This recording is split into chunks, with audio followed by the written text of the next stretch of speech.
Hi, I'm Joni Patry, and welcome to our Get Astrologic Now YouTube channel.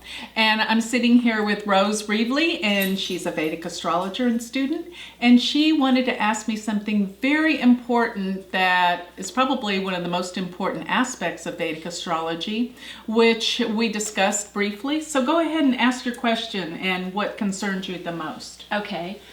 You know how we talk about the moon and the importance of the moon in everyone's chart. Yes. So would you just talk a little bit more about that? Absolutely. The moon is probably the most specific point in a chart. In Western astrology, we're trained to look at the sun because the sun it really does create the seasons and, brings life to the planet. So everything revolves around the sun. But with the moon really is what Vedic astrology is truly about, because this is what I call a lunar-based system. And the reason why I call it that is because the whole dasha sequence of our prediction in Vedic astrology is based on where your natal moon is. So that's so important because it really does direct your whole life patterns and how things and when things happen in your life. That's how important the moon is. So in Vedic astrology, we have the 27 nakshatras, and whatever nakshatra your moon's in, the planet that rules that nakshatra is the cycle you start your entire life out in, and the evolvement of going through the different dashas. So it really does start your whole life cycle. And most importantly, the moon does deal with how we feel. Actually, the moon, which is relative to Manas, which represents the mind, directs the thinking of our mind. It represents intelligence to a great degree. And also the moon is how you feel about things. In India, they always look at the transiting planets from where your moon is instead of your Lagna, your ascendant. So you're looking at all the planets in relationship to the moon, and even there's the Chandra yogas, the yogas from the moon. So everything based in affiliation and how they're spatially located from your natal moon tells you so much about how you feel, how your life evolves, and sets off your whole dasha sequence of your life. It's so important. And when I think about the sun and the moon are really what our existence is about, because it really sets up the whole duality on our planet. The sun represents the male principle, we have the day and the night, the sun representing day, the moon representing the night. And it's also the male-female representation, or positive, negative. It's this polarity. So the sun and the moon are relative to what I call the lights in a chart, because they're illuminate. They illuminate and they bring light to what we need to know. And also just looking at the aspects between your sun and moon are really important, because that's the phase of the moon that you're born under. So you see, to recognize these two principles are enormous in a chart. And I always look at, when I'm analyzing a chart, the moon as the ascendant. Okay, how are all the other planets relative to the moon as the ascendant?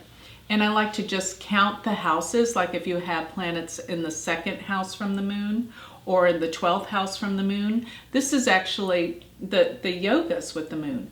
But they will tell you so much about how you feel and your life experiences relative to your feeling emotional body. And really, that's everything to life. How do you feel about what's going on? Maybe some people could say, she's got a great life, but if you don't feel it's great, it's not a great life to you, because it's relative to your mind, your emotions, the moon. And the moon represents security.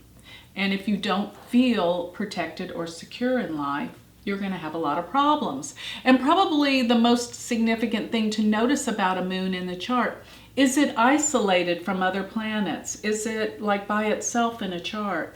This will give the sense of a person who feels an isolation in their life. They don't feel well supported. So just relative to everything, the moon is the essence of how you feel in your sense of security. Does that bring up any other questions? Yeah. Would you say that it's likely to also shed a light on how you are likely to behave over time, or how you process your emotional behavior. Right. Would you say that that's... Well, I could say that, yes, definitely, that the moon is going to be representative of your emotional body.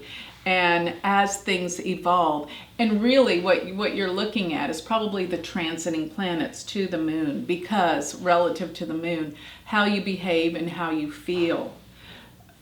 For example, Saturn, what comes into play is a term called sati sati.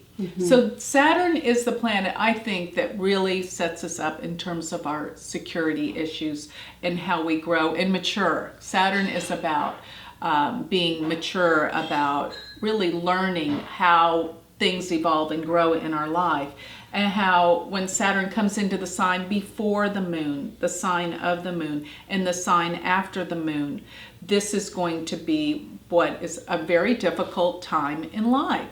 So this is sati sati is called 7.5 because it's like Saturn stays in a sign for 2.5 years. So the sign before, the sign of, and the sign after the moon is the time that really, what you're saying is an involvement, that we mature, we become deeper in our sense of how we feel and about our life, the maturity and how we grow. This is really what sati sati is about. So to answer that question of how we grow and evolve into our moon and our feelings and how that changes over time is relative to how the planets influence your moon by transit. That's what I think. And sometimes Jupiter to the moon can bring happiness, or sometimes it can just expand things and make things for better or worse.